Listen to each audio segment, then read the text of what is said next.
تعالى عنه، وجاهد جهادا مستميتا حتى مات، وماتوا معاه 25 من خيرة شباب البيت ذرية الرسول صلى الله عليه وسلم، ولم ينجو منهم إلا زين العابدين رضي الله تعالى عنه.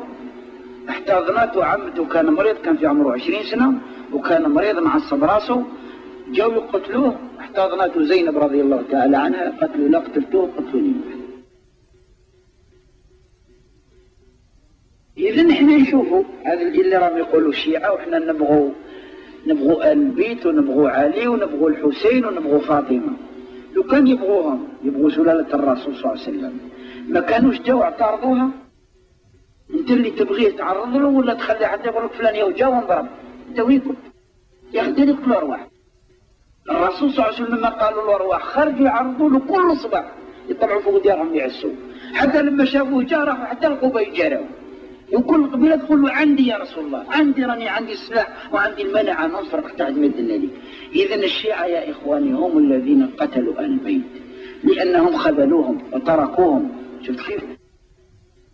زادت تطورت حتى داروا مذهب. لما داروا مذهب ولا عندهم قرآنهم وحده، قصدهم تعرفوا ما يغلطوكمش، راهم يجوا للمؤتمرات ويجوا كذا يقول لك مصحفنا واحد قرآننا واحد. لا، عندهم مصحف فاطمة. شفت كيف؟ وانا نقول لكم وربي شاهد على قلبي، عشت في الحرمين الشريفين 15 سنة بين المدينة ومكة، وعمري ما شفت شيعي يرفد المصحف ويقرأ فيه. كل واحد يجيب المصحف ومن يجيبه ويقرأ فيه لما يكمل يديروا كذا. مرات شفت واحد يقرأ فيه، يرفد مصحف وقرأه، كلمته قال لي أنا سني على مذهب أبي حنيفة كيما احنا. شفت كيف؟ يقول لك هذاك مصحف تاعكم طايحة منه صورة وطايحة منه كذا وطايحة منه كذا. واشنا الصورة اللي طايحة؟ قال لك صورة الولاية طايحة. ايه دايرة صورة الولاية؟ موجودة في المصاحف تاعها. اسمعوا نقراها عليكم وقولوا هذا قرآن ولا جياح. هذه صورة الولاية. يا أيها الذين آمنوا، كلام شيطان ما هوش كلام قرآن، كلام الشياطين. نقراها عليكم. يا أيها الذين آمنوا آمنوا بالنبي والولي اللذين أرسلناهما إليكم يخرجانكم من الظلمات إلى النور. هذا قرآن؟ هذا حاشا، هذا كلام سامج ما يصلح والو، كلام تمجه العقول تمجه الألسن. آمنوا بالنبي والولي، آمنوا يعني بمحمد وآمنوا بعلي، يخرجانكم في زوج جاء يخرجكم. علي جاء خرجهم، يعني هو الرسول خرجهم صلى الله عليه وسلم. الرسول صلى الله عليه وسلم جاء خرج الأمة كلها بما فيها علي وبما فيها غيره. كيف علي يصبح هو ند مثل سيدنا موسى مع هارون، يصبحوا أنداد وأنبياء في زوج؟ يعني صح، سيدنا موسى مع هارون ربي سبحانه قال اذهبا في زوج فقولا في زوج انت وأخوك. بينما الرسول صلى الله عليه وسلم هو خاتم النبيين، ما يعاونوا لا علي ولا يعاونوا عمر ولا يعاونوا أبي بكر الصديق. يقول لك هذول آمنوا بالنبي والولي اللذين أرسلناهم. ينصير واش تفهم منها؟ يعني يا محمد أفخر أفرح أننا جعلنا علي نسيب. وش تفهم منها؟ على أن علي أعظم درجة من النبي صلى الله عليه وسلم. لأن أنت كي تناسب الملك ولا تناسب رئيس ولا تناسب وزير ولا غني، أنت تفرح به ولا هو يفرح به؟ شكون اللي يفخر يروح يحط يقول لما أنا نسيب فلان ولا هو؟ يا أخي أنت اللي تفرح به. قال ما أنا نسيب الملك، أنا نسيب كذا، أنا نسيب ليه، ولا هو يستحي ما يقولش نسيب فلان ما عنده والو نسيب. يصبح الرسول صلى الله عليه وسلم يفتخر بعلي، بل علي هو الذي يفتخر بالرسول صلى الله عليه وسلم انه سيره واخرجه من الظلمات الى النور. لا، هو يقول لك يا محمد افتخرنا على نسيبك، لانهم يعتقدون في قرارة ذاتهم ويعتقدون في معتقدهم الفاسد ان علي اعظم من الرسول صلى الله عليه وسلم، لان عنده في كتب تاعهم. احنا قرينا كتبهم وعندي كتبهم، انا ما نتكلم لكم شويه يقول لك لا تكذبوا علينا انتم قريتوا كلام ابن تيميه وكلام كذا وراكم جبتوا. احنا والله غير جبت كتبهم من باكستان، جبتها باذن الله، وهي اللي نقراها وهي اللي نرد منها وهي الدليل تاعي.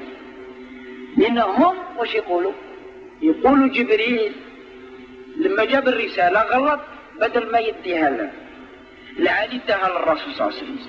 اسيدي كما يقولوا باللغه العاميه نديروها جدلا، غلط جبريل باش تشوف الكفر تاعهم وين رايح، لأن العلماء الذين قالوا هم كفار شيعة كفار عندهم الحق. لأن طيب تعالوا نجادلهم، تعالوا نمشوا معاهم. أسيدي جبريل غلط، جبريل مخلوق يغلط صح يغلط، وطيب وربي سبحانه ما يصحلوش الغلط. الآن يا إخواني الكرام يجوزون الغلط حتى على الله تبارك وتعالى.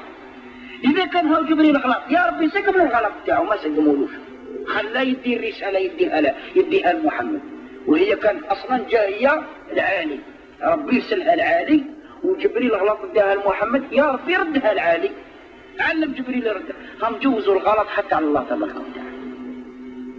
اللي جوز الغلط على ربي سبحانه قالوا إيمان، قالوا إسلام.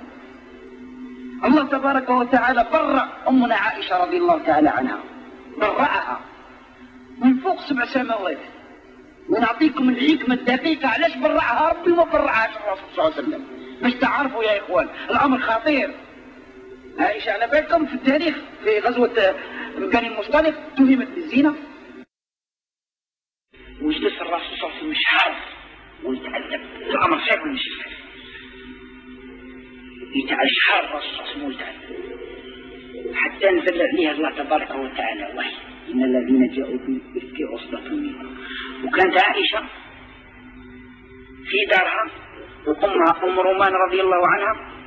يا إخواني يا أخ ما كنتش متعطلين ولا راكم تستعجلين تبغوا احنا رانا إخوان وهذه فرصة جزاكم الله خير. أبوها وأمها أم رومان وأبي بكر الصديق جالسين وعائشة رضي الله تعالى عنها أم المؤمنين معهم. فإذا به الرسول صلى الله عليه وسلم، الرسول صلى الله عليه وسلم نزل عليه الوحي فأخذ غفوة، أخذ غفوة كما عادته في الوحي.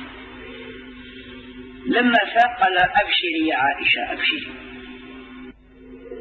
قرأ عليها الآيات تاع التبريع إن الذين جاءوا بالإفك عصبة منكم لا تحسبوا شرا لكم بل هو خير لكم.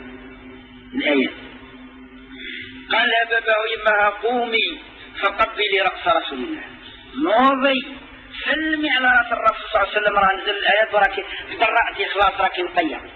شوف واش قالت المؤمنة الصديقة بنت الصديق العفيفة بنت العفيف، واش قالت؟ قالت له والله لا أقبل رأسه، والله لا أشكر إلا ربي الذي برعني من فوق 7 سماوات، والله ما نقبل على رأسه، ربي اللي برعني.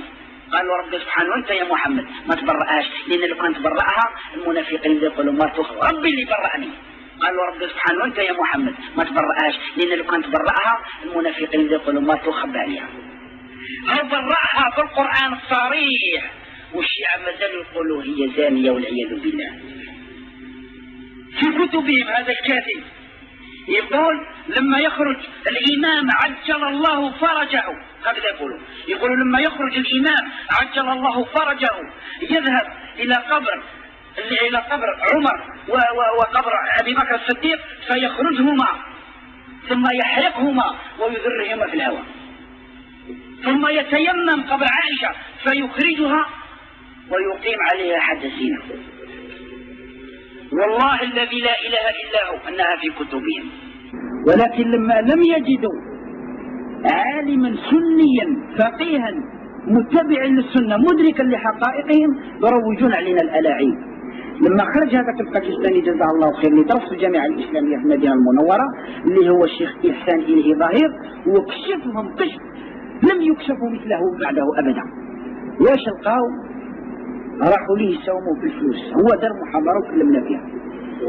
قالوا له شوف نعطوك كذا من $1,000,000 حبك إلى ما تجيش تعرف، ونجيب كتبك هذيك حرقها ونتهناو، وانت لا تهدر ولا احنا نهضر. الولد ذكي بلا $1,000,000 بلا شيء، ونجيب كتوبي نعرمهم منا ونجيبوا كتبكم نعرموها منا. انا نحرق كتوبي وانتم حرقوا كتبكم، كتبكم الأصول تاع بكري اللي راكم تنقلوا منها الكفر. أنا نحرق وانتم حرقوا ونتشاركوا.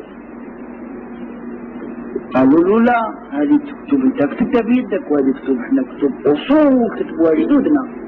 قال مما لا كتب كتبوها جدودكم وهي أصول فهذه كذلك كتب كتبتها بيدي ردا على أصولكم.